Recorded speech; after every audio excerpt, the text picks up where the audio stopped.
Oui, tout d'abord, la France, par l'intermédiaire de Jean-Noël Barrot, vient de donner son feu vert pour que l'Ukraine utilise des missiles longue portée français contre la Russie. Il était invité de France 3 à la mi-journée.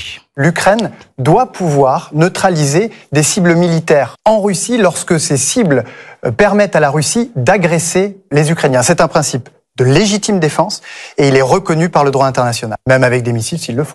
Ensuite, le chef de la diplomatie française a annoncé le retour en Ukraine de soldats formés dans l'Hexagone, une coopération militaire inédite depuis la Première Guerre mondiale. 2300 soldats ukrainiens ont été formés et équipés dans notre pays. Ces soldats vont rentrer en Ukraine dans quelques jours pour regagner le front armés par des équipements français. Notamment des blindés, des canons César, des postes de tir pour missiles anti-chars ou encore des drones. Ces soldats au front auront pour mission d'armer un poste de commandement et 3 bataillons d'infanterie.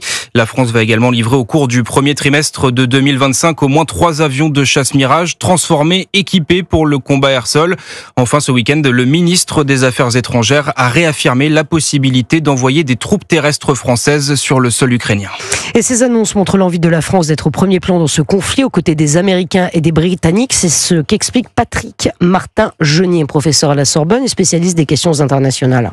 C'est un acte de co-belligérance en quelque sorte. Si on utilise des missiles à longue portée, si on autorise l'utilisation des Mirages, oui, c'est encore une escalade du conflit qui serait une décision de la France, du gouvernement français. Je crois que la France veut montrer la solidarité atlantique, la solidarité avec les États-Unis, avec le Royaume-Uni.